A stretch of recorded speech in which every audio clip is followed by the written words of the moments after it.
celebrate the advances, and we continue to move forward as one group of people. All right.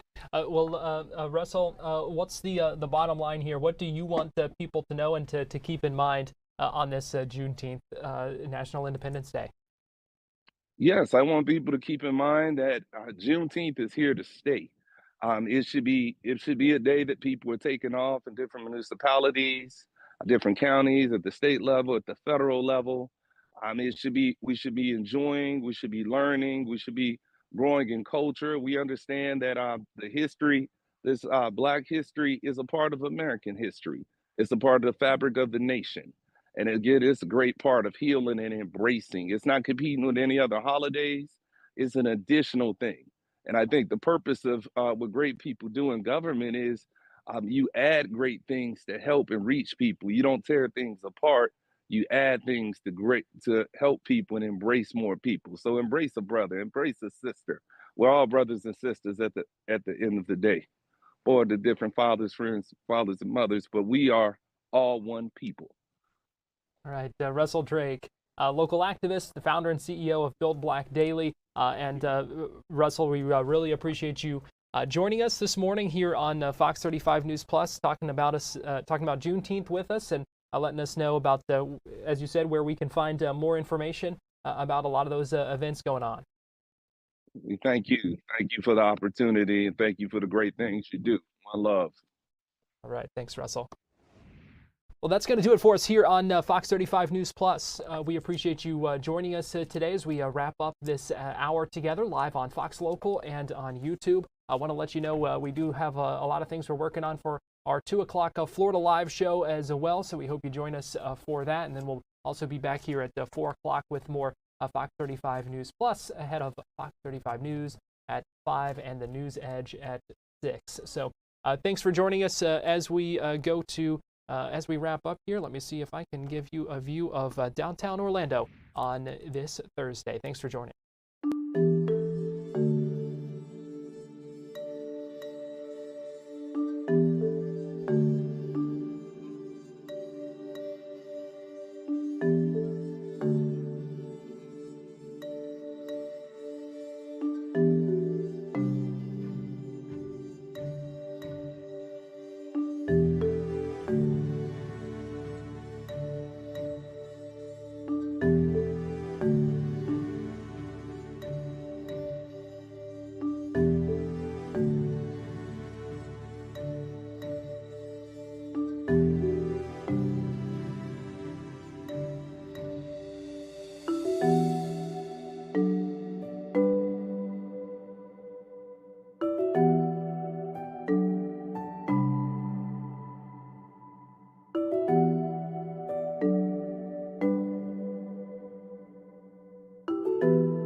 Florida Live starts now. Good afternoon to you. Welcome into Florida Live. I'm Garrett Wymer, and thanks for joining us on this Thursday afternoon, live on Fox Local and on YouTube. I want to let you know about what we have coming up in the show ahead of us today. Coming up in just a little bit, we're going to talk about another fiery SpaceX Starship setback. What does that mean for the future missions and potential moving of those operations here to Florida? We will talk about that with an expert coming up in just a little bit. At 2:30, we have a live interview with Matt Rose about scammers hijacking legitimate websites but adding fake phone numbers to them. They are actual websites with fake phone numbers that take you to those scammers. So we're going to tell you what to watch out for and why That's a frightening situation coming up in just a little bit. Also, evacuees from Israel landing in Florida, part of a rescue mission with the state teaming up with a nonprofit to conduct those rescue evacuation flights out of Israel and bring folks back stateside. We'll have more on that. But we begin today with the question of what's next for Tropicana Field, the historic gas plant district, and the city of St. Petersburg if this raise sale goes through.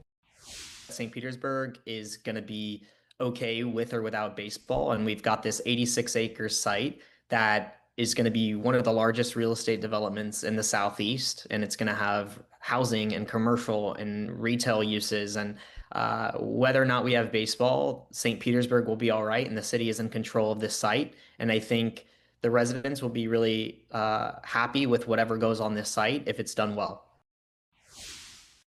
The Tampa Bay Rays have confirmed that the owner, Stu Sternberg, is in exclusive and advanced conversations with another group of investors to purchase the team.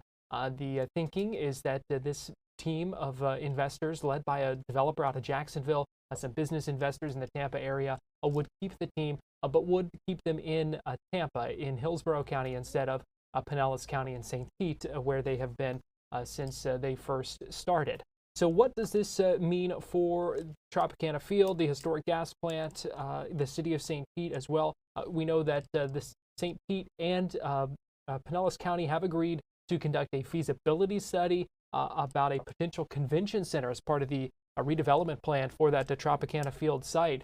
So just moments ago, I spoke with Anthony Close. He is the founder of stpeterising.com. We've talked about what's next and what this means.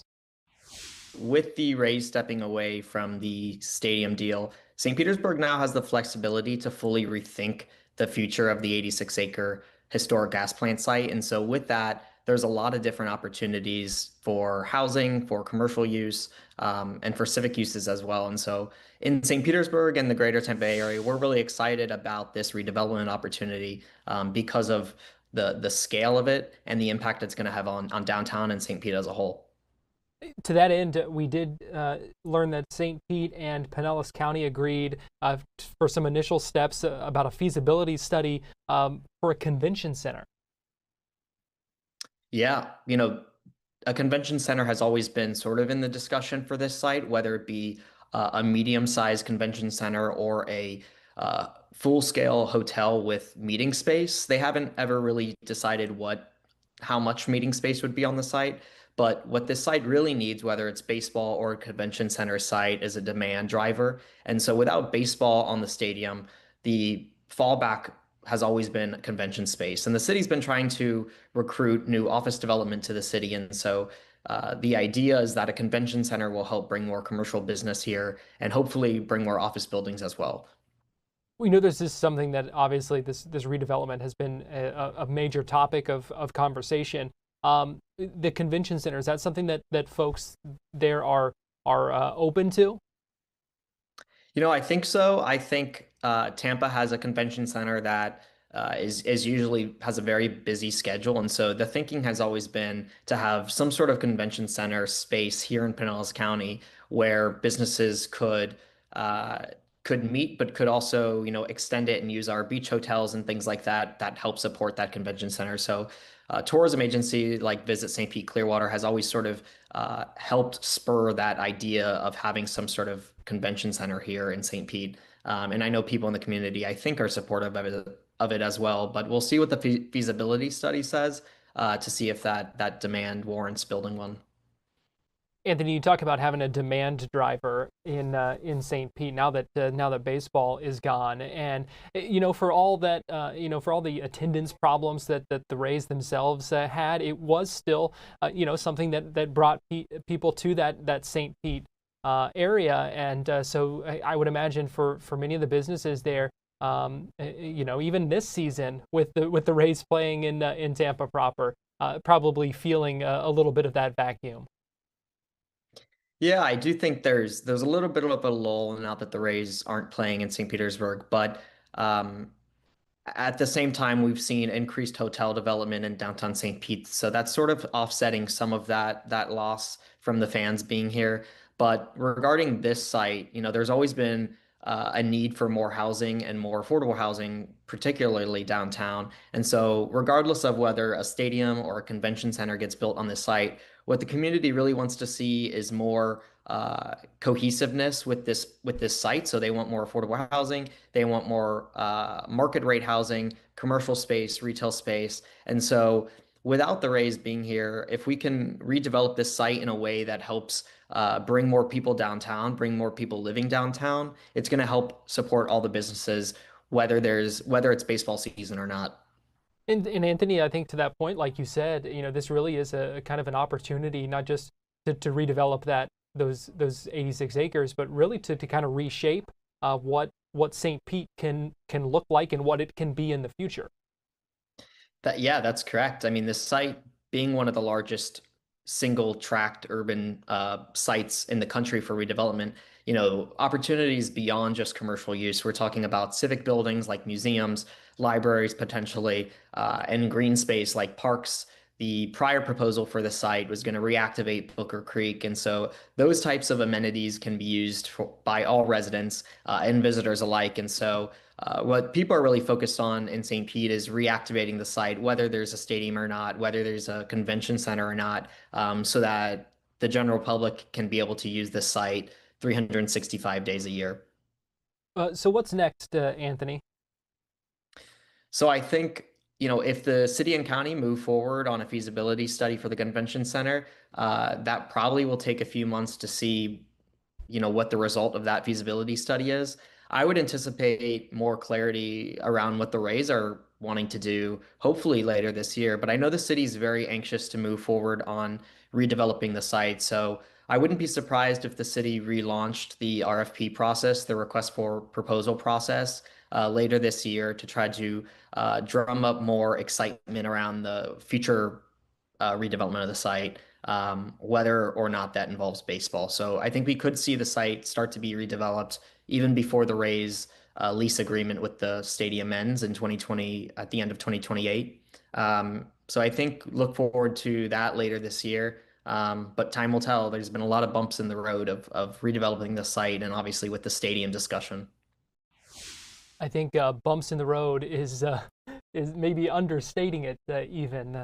And there's still questions about what happens next. Anyway, nothing's quite a done deal or settled yet, but something certainly to continue to watch and that we will stay on top of as we have here on Florida Live. We're going to take a quick break, but we'll be right back in 2 minutes.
Welcome back into Florida Live. I'm Garrett Wymer, and thanks for joining us on this Thursday afternoon, live on Fox Local and on YouTube. It is time now for our Tampa Connection, and for that, we go to Fox 13 digital content producer Nancy Gay. And Nancy, good afternoon.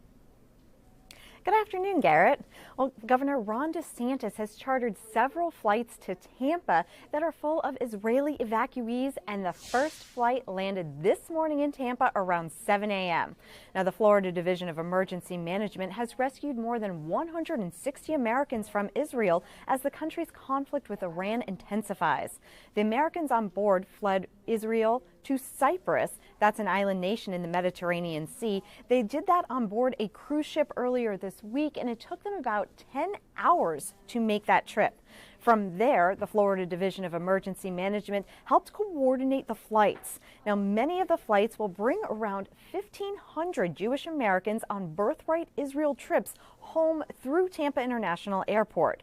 Now, Birthright Israel funds trips to the country largely for young Jewish adults. We spoke with one woman whose son was leading a Birthright trip before they were evacuated, and he was on the flight that landed in Tampa this morning. Let's hear what she had to say. I'm just overwhelmed. You know, he's a staff member. His is probably his 10th trip to Israel. And so he had to be calm for the kids because he had a group of 30 with him. And I'm just elated that he's finally back on U.S. soil. And we're very thankful. You know, when we got word from him that he said, Ron DeSantis is flying us to Tampa, and that's all we got. And then because the signal was very spotty. And here they are. It's been crazy. Now, the local nonprofit Grable Rescue is working with the state to rescue Americans. The governor's office and Florida State Senator Jay Collins from Tampa urged Americans in need of evacuation from Israel to fill out a evacuation assistance form from Grable Rescue on the state's Division of Emergency Management's website.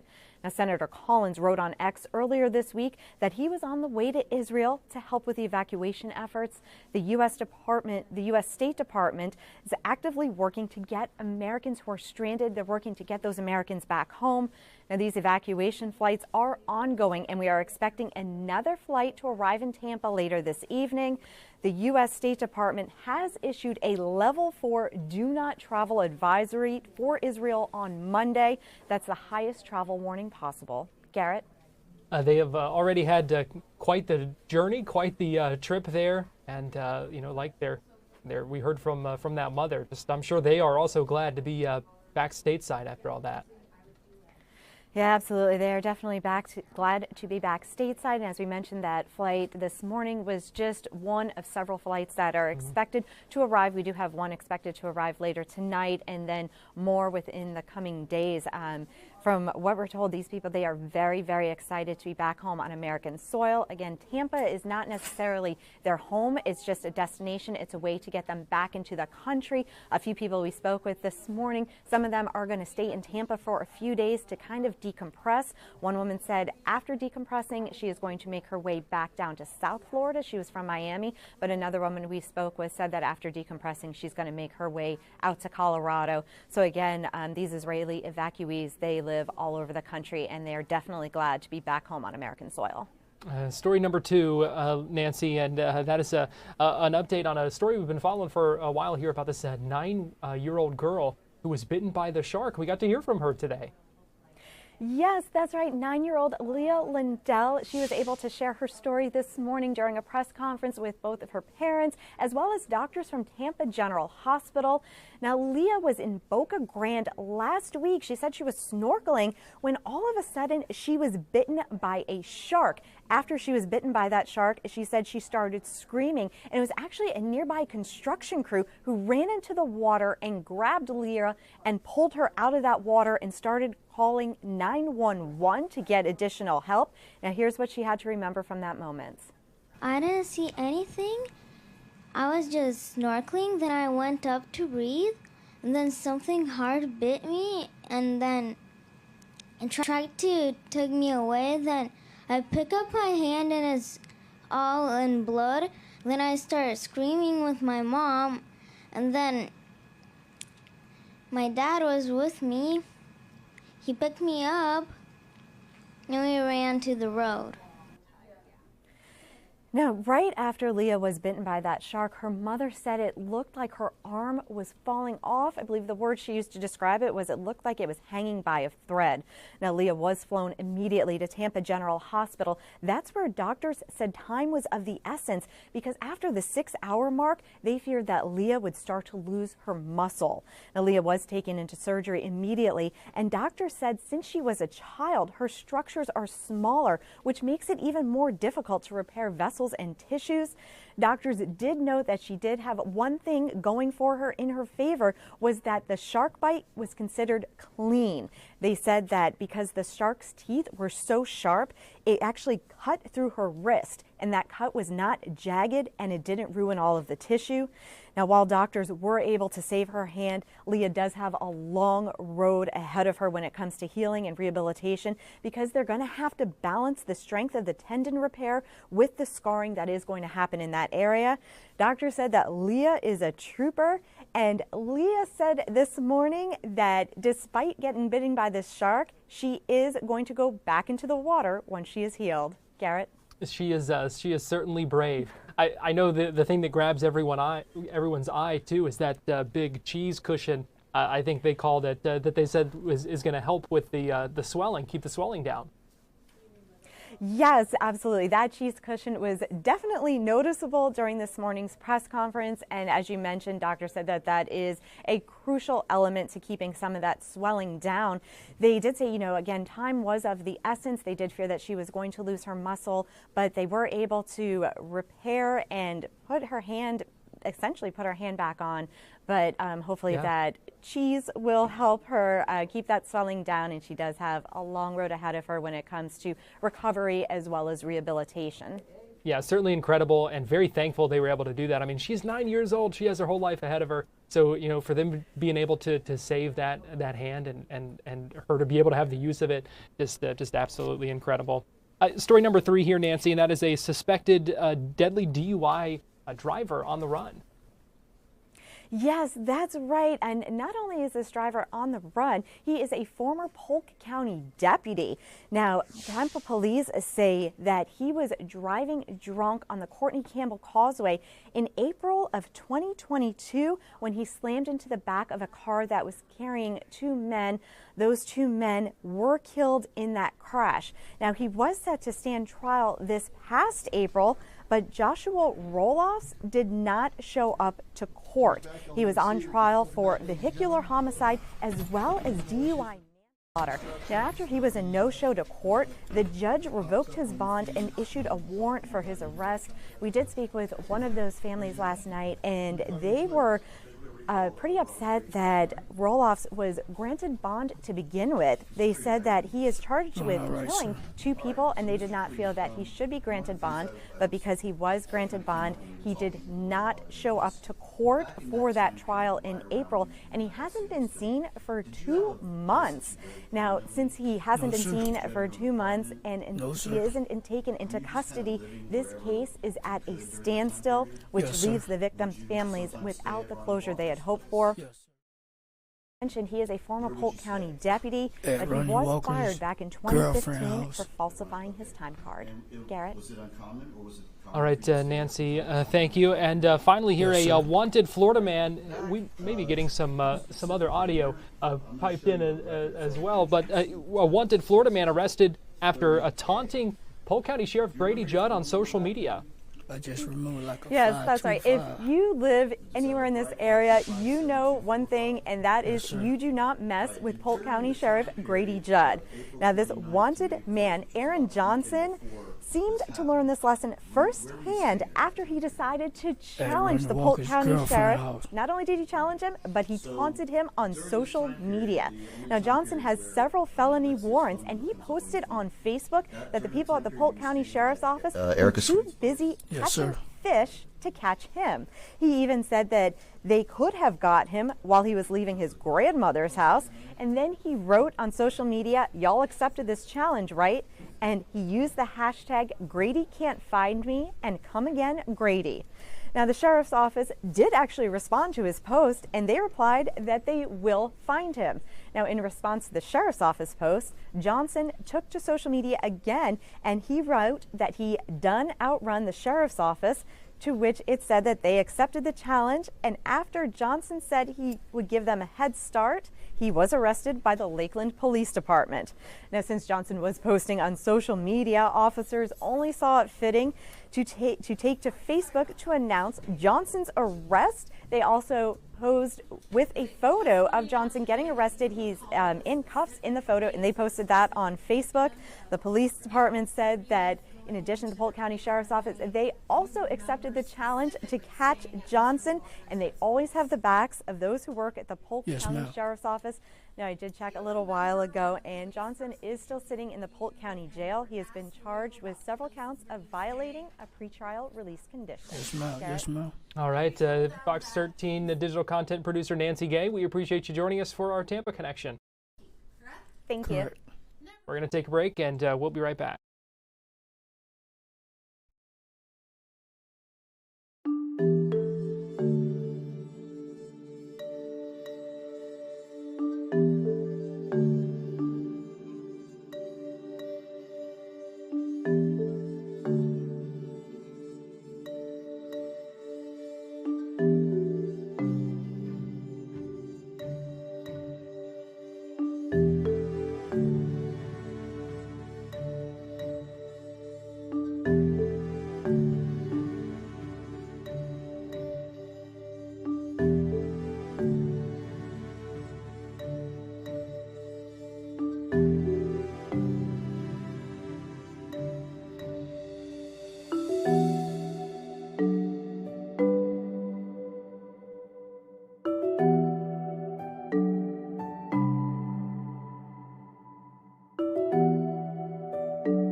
Welcome back into Florida Live, and here's a live look right now at the Tampa International Airport, where we know later this evening, as Nancy was just telling us, another flight of American evacuees from Israel is expected to land. The first flight landed earlier this morning, the first of 4 flights planned by Governor Ron DeSantis. Florida officials taking part to help rescue hundreds of Jewish Americans fleeing Israel as the conflict with Iran continues to escalate.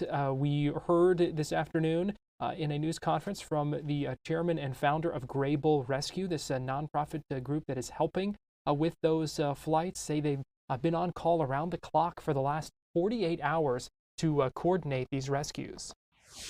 We're at over 4,000, flirting with 5,000 right now. We'll probably be at 6,000. And I would bet by Saturday. Also important, the Jewish Sabbath is coming Friday, this Friday night. So from an operational perspective, we can't for religious people, getting them into the mousetrap and out the other side can't really happen well. It can be done, but it can't happen well on the Sabbath. So we're during the Sabbath time, we're going to rescue people who are not observant who are not restricted, if you will, by the tradition of the Jewish Sabbath.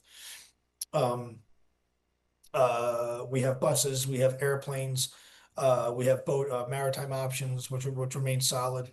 The team, my Grable has been in the region for over a year, in and out, on and off throughout all these countries. So our relationships here are extremely solid that allow us to do things that are frankly very hard to do.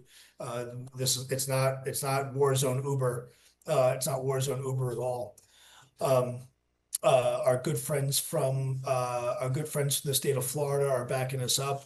We're partnered with Governor DeSantis, in the Florida Department of Emergency Management, who are awesome. My really good friend, Senator Jay Collins, is out here actually with us, fully embedded in our team. We're literally in the same room for most hours that we're doing stuff. There's not a light of day between us and the state of Florida and the governor's office, which is awesome because the values that Governor DeSantis holds dear are identical to our core values at Grable Rescue, where it's not a political thing, it's not a military thing even, it's an American thing. And saving American lives is saving American lives. And Governor DeSantis is completely and totally aligned with us as far as that's the most important thing. And that's why we're out here, is to save American lives. Many people are concerned. Many people are scared, is what I'll say. They're very trepidatious about everything. Nobody wakes up and hopes to be rescued. Nobody wakes up and wants to flee a place that was peaceful and nice and go through a whole rigmarole and have their trips upset, or their study abroad programs messed up, or vacation plans, or even just their lives for the expats that live here, who are Americans that happen to live in Israel. So what happens is things go wrong, and people panic, and they need to get out. And what they do is they call pretty much everyone that they've ever met. That's usually what happens. So in that process, somehow, some way, you find yourself usually Googling or using social media or regular media, and they find us. In this case, there's two ways to register for us. One is on the Florida Department of Emergency Management website. There's a Israel Rescue portal. If you click that link, that's Grable. The other way is just come to our website directly. GrableRescue.org. That's our website. That's where you can go to ask for help. That's also where you can go to give help. And boy, do we need it. We need donations real bad. This stuff is expensive. Once somebody registers a case manager, we have a team of volunteer case managers who will make contact with the families. Very often, if it's a kid on a study abroad thing, we'll talk to the parents who are in America and also talk to the kid who's in Israel. And the big thing that we're trying to understand is, who are they, what are they, and where are they? It's really hard to rescue someone when you don't know where they are. So we'll geolocate where they're at, send teams to go get them, or if it's safe enough, we tell them, come to us at an established rally point, depending on who they are and what they are, their threat condition, the risk profile.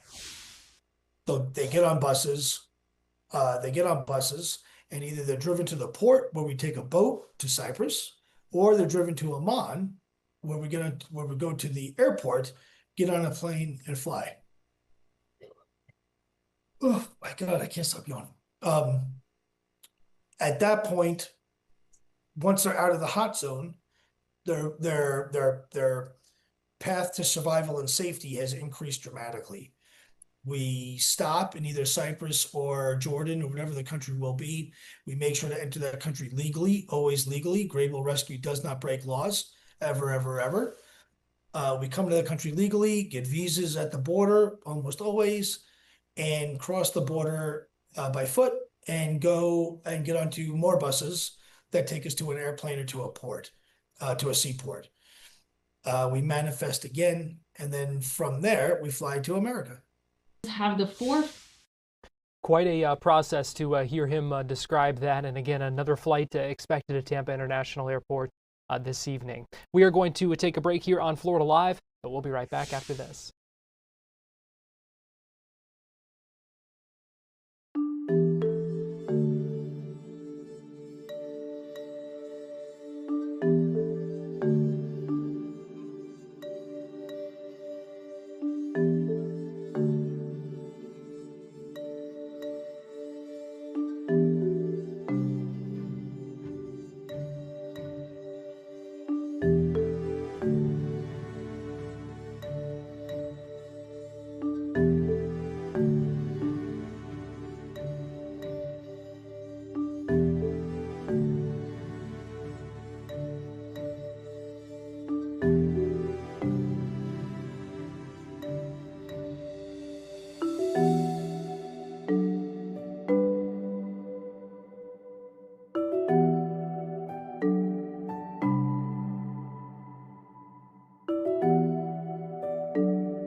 Welcome into Florida Live. I'm Garrett Wymer. Thanks for joining us on this Thursday afternoon, live on Fox Local and on YouTube. We have seen some reports, first reported on Malwarebytes, about scammers hijacking essentially legitimate websites and inserting fake phone numbers on them.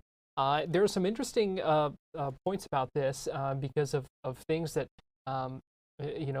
ways that make it seem authentic. So I want to bring in Matt Rose, who is the CXO of TechRage IT in Winter Springs. And Matt, always good talking with you. We appreciate you joining us this afternoon here on Florida Live. Yeah, happy to be here again. So there's always something to talk about with you here. And today we're talking about these websites. They seem authentic because they are authentic. So what's going on here? How are they doing this? So, I mean, they're kind of just tricking and using things that are on the existing website. So in the article, we were talking about there, you're going in Google and you're doing a search and they're doing a fake ad first off. So it's showing up, like if you are searching for Netflix or whatever website and you're going to Google, which a lot of people do, even though they go to netflix.com, they use the search bar, even sometimes not realizing they are. And when you search that, they'll pay for an ad, which means it comes up before the actual result for Netflix. And so first off, right there, that'll show a phone number and whatnot. So that's fake. So some people just call right then. But if you click on the ad, what it's actually doing is directing you to that legitimate website into a page, the help page or something like that, that typically has a search bar. And it's able to take their phone number and make it show up on the search bar when you're actually going to the website. So if you're not really paying attention, you think it just brought you to it did bring you to the Netflix site, but it's kind of putting in a search as if you were going to type in, how do I cancel my account? It's putting in a fake phone number for you to call and potentially be scammed. Yeah, that's certainly a way for them to get your personal information, maybe a credit card number, who knows what at that point. So what are some red flags here that we can watch out for when it comes to this scam? So, I mean, unfortunately, some of them are just so difficult that it can be just hard in general, because there are they make it look so obvious, but if you call a phone number, I mean, there's some obvious things. So if you make the phone call, the first and foremost thing you have to do is that if you are trying to call Netflix or you're calling Apple or something like that to say, I want to cancel my account or I'm having trouble with my iPhone, if they ask you to give a credit card number over the phone or they're asking you to let you remote into their device, it's usually a pretty big red flag. Apple, like I have family that unfortunately sometimes have these problems where they'll call and I'm like, no, Apple's never going to make you do that. Like some random 800 number is not going to have you give control of your device. If anything, if you're that scared, go to the Apple store, right? Like, or go talk to an actual professional. So if they start asking you to give a credit card or they're going to remote in your machine, those are pretty big red flags that you're potentially being scammed. So what's the way to avoid this? Is it not to click on those sponsored search results? I would say that's a pretty solid, piece of advice there, because again, if you're trying to go to Netflix, and again, just using that as an example, but if you have to realize that it may just be simpler. And sometimes, again, I think sometimes people type in, because in their web browser, they have their actual URL bar where you can type in an address and the search bar is right next to it. Sometimes they don't realize what they're doing. Just go directly to the site. I mean, it's netflix.com. Just go directly to that site and not click the ads, or look for where it says sponsored ad. Google is not really the ones that are trying to trick you here. People are using Google any search engine as a method to get to you. So if you see ad or sponsored ad, there's no reason that Netflix is going to sponsor an ad for their support. They're gonna, maybe if you look up like streaming services, you might see it, but that's a totally different search, and these ads aren't going to pop up on those. They're looking for people to prey on that are lost and need help. Well, and they are certainly getting savvier and savvier, I feel like, Matt, about the ways they're doing that. Unfortunately, they are. I mean, then we'll see what the next, every day brings something new. Yeah, that is there's no doubt about that. Matt Rose, CXO of Tech Rage IT. Always good talking with you. We appreciate you joining us this afternoon here on Florida Live. Well, thanks for having me again. We're going to take a break and we'll be right back.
Welcome back into Florida Live. It was another fiery setback for SpaceX's Starship. It exploded last night during what was called a static fire test. That was a ground test, not even a launch. And we're keeping an eye on this situation with Starship because, yes, this happened in Texas, but SpaceX is also looking to move these operations to Florida Space Coast. And so This is a big blast you saw there, a big problem, a major headache, really, as we learned in more ways than one.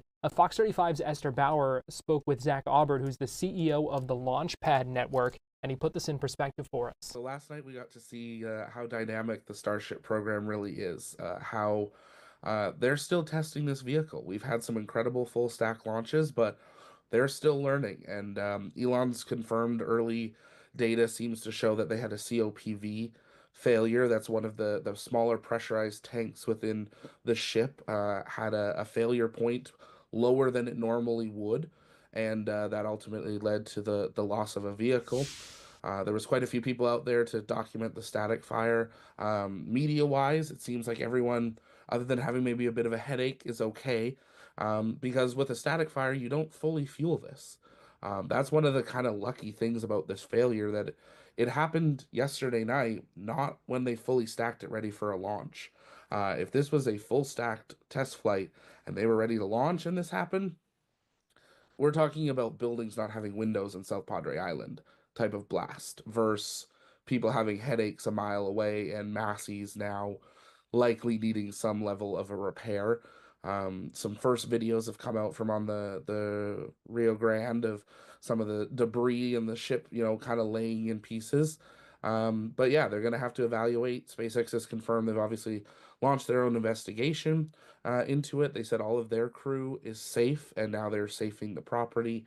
One of the interesting notes to this is Starbase is officially a city, but Massey's is not part of that city yet. It was too far out of the original 2-mile radius, so they're dealing with a city of Starbase reaching out into technically property, I think, of Brownsville, and now navigating this explosion. It was a very large explosion. Massey's, what exactly is that for viewers who do not live there, aren't sure?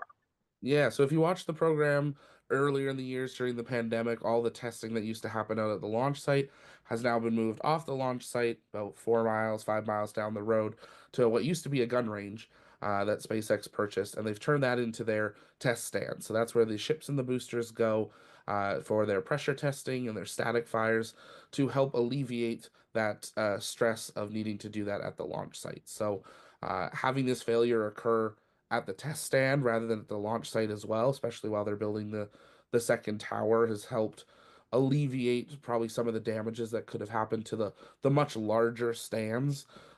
These test stands that they now transport the ships on do move with the ship, and they kind of lock in at Massey's, so they don't have a second one just standing by, but it'll be a lot easier, I would say, to replace it than it would be if this had happened on one of the main stands and you had some sort of fracture come to the main structure of one of the launch sites.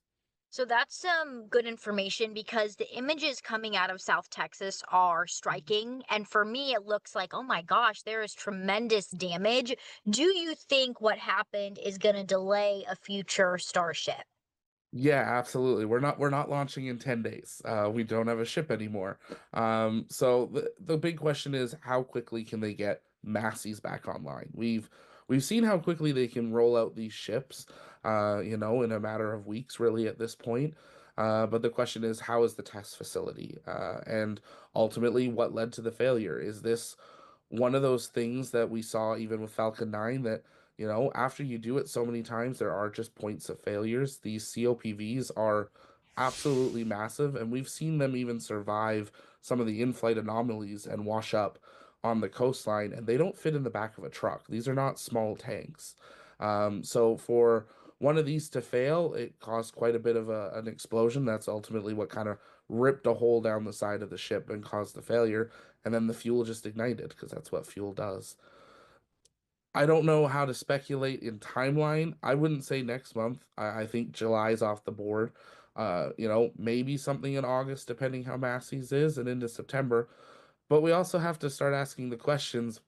V2 starships have not had a lot of luck. Since they stretched them, changed the flaps, reworked the avionics, we've yet to have a fully successful starship. Now, the last one got a lot further along, but it still was nowhere near as successful as the later V1 flights were. So at what point do you cut your losses and jump to V3?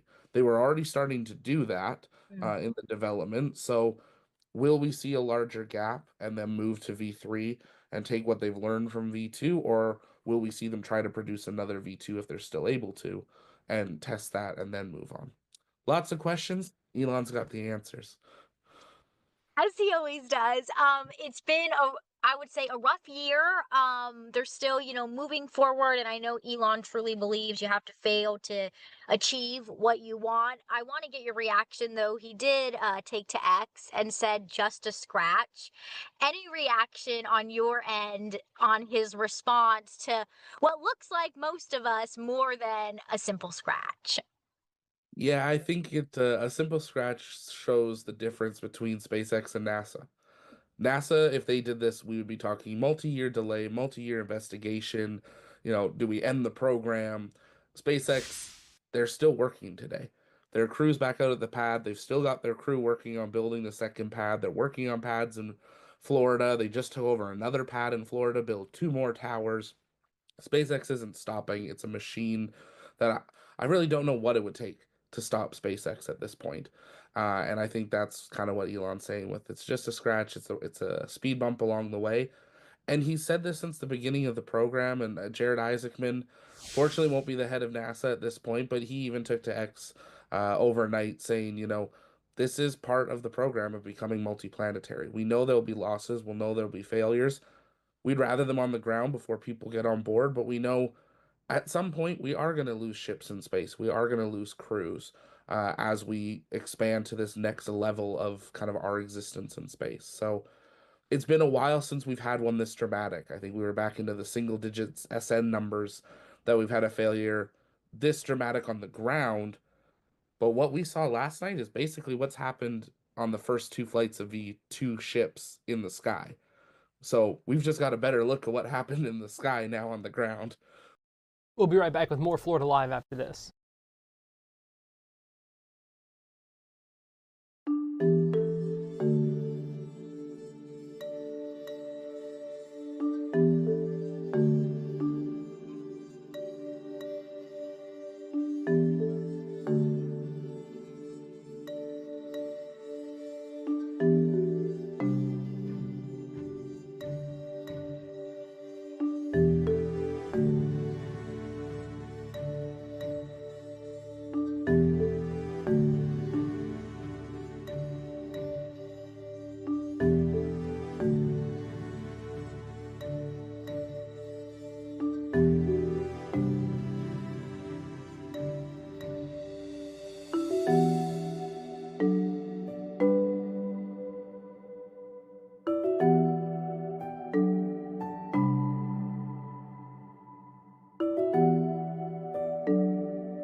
Welcome into Florida Live. I'm Garrett Wymer, and thanks for joining us on this Thursday afternoon. It is also Juneteenth, a Juneteenth National Independence Day, a federal holiday that celebrates the freedom of the last slaves in the United States, finally getting news after the end of the Civil War that news of the Emancipation Proclamation and their freedom, the day that that news arrived to Galveston, Texas. Earlier today, I spoke with Russell Drake, who is a local activist and also the founder and CEO of Build Black Daily. We talked about the significance of this day and why it's important to remember. Juneteenth, the celebration of resilience as well as liberty. It was the last known slaves in the United States of America. There was no mail, there was no internet. People were notified literally by horseback. General Order Number 3 was brought out by General Gordon Granger to Galveston, Texas on June 19th, 1965. 1865. He alerted people, and those were the last known people who were enslaved in the United States of America. So it's liberation. It's a great day of culture, and I'm so glad that it's a national holiday now. Yeah, talk to me about that. I think that seemed in a lot of ways to kind of elevate the awareness of it in other communities, and also probably raise the kind of elevate the importance and profile of it as well. Yes, I think it goes for complete healing and knowledge of the nation. As you know, blacks were enslaved since the inception of the United States of America, literally going back to 1619, bringing people here from the west coast of Africa. And as people got liberated, we never had opportunity holistically as a nation to acknowledge and celebrate it. So now that it is being celebrated, I think it's a wonderful thing for culture to be shared, learned to the youth, as well as people with different ethnic backgrounds. And we embrace each other. We are made up of diversity in the community, and everybody's a part of the community. So it's a wonderful thing on this Juneteenth, and I'm so glad that the Biden administration, as well as the majority of Congress, both houses of Congress, voted this as a national holiday. And in Central Florida, there are so many great events going on today. Yeah, let's talk a little bit about that because there is so much going on. What should people know? What can people check out? So I'm gonna tell you what. On my website, buildblackdaily.com, there's actually a big listing of compilation of events going on. I mean, there are events going on all the way from at Orange County, Orange County's Orange County Mayor is hosting an event today, which is going to be a good Juneteenth function at 6 o'clock at Barnett Park. Then you had some events that happened this past weekend in Apopka and Kissimmee. You got some events later on in St. Cloud. There are probably about 9 events going on in the Central Florida area today. And then there are probably about 4 going on tomorrow. And then on Saturday, there are probably about 10 events. But if you go to buildblackdaily.com and pull it up, there's an image you can click on or zoom in on, and you can see all those events. Felt compelled to compile it because there's so many. And it's a wonderful thing because it means our community is celebrating overall. I mean, everywhere from Maitland to Longwood to Sanford, even to Mims, Florida, to Lake County, Leesburg is celebrating. And it's a wonderful thing to see. So there are a lot of things. Myself, I'm going to be all over, sprinkled in all of it because there's so much wonderful things to do. And I do have the day off today and tomorrow to celebrate and embrace with everyone. What does that mean to you, Russell? Because obviously we know of the history in our area, and you think of areas like Eatonville. So obviously a lot of celebrations there, but to see some of those other communities as well get involved and have celebrations, what does that mean to see it spread throughout so many different communities in our area?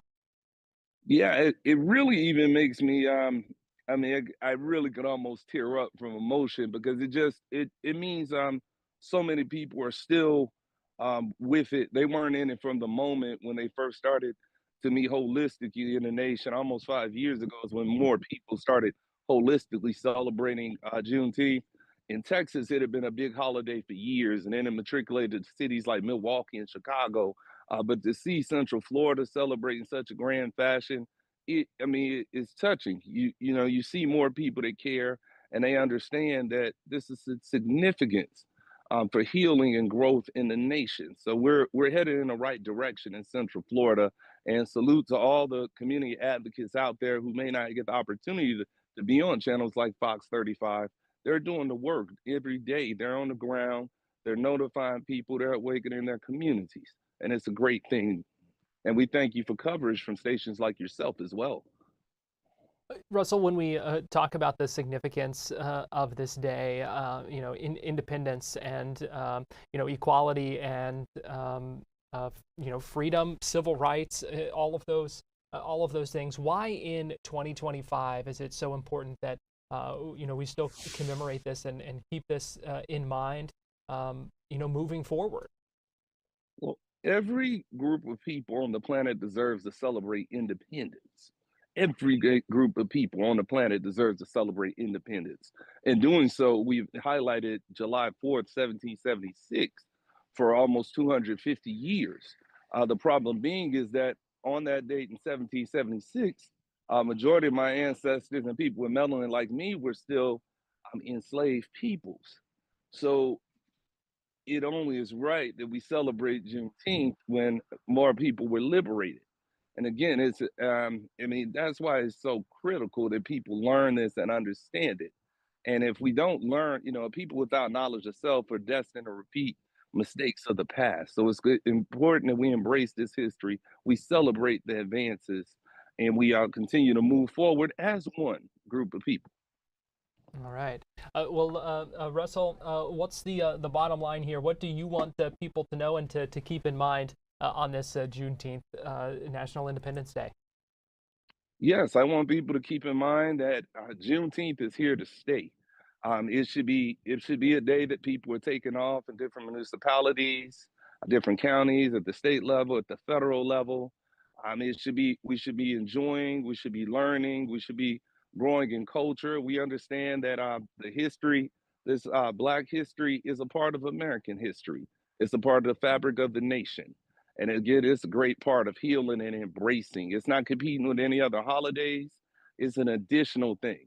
And I think the purpose of what great people do in government is you add great things to help and reach people. You don't tear things apart. You add things to help people and embrace more people. So embrace a brother, embrace a sister. We're all brothers and sisters at the end of the day, or the different fathers, friends, fathers and mothers, but we are all one people. That was Russell Drake, who is the founder and CEO of Build Black Daily, also a local activist, talking about the importance of Juneteenth, which we celebrate today on this June 19th. Well, that's going to do it for us here on Florida Live. We appreciate you joining us today and every day, 2 o'clock, live on Fox Local and on YouTube. We hope you make plans to join us tomorrow. I'll be out, but we'll also have an hour of news covering the state here, so we hope you make plans for that. If you're watching us on Fox Local Orlando, we'll be back at 4 o'clock with another hour of Fox 35 News Plus. In the meantime, have a great day.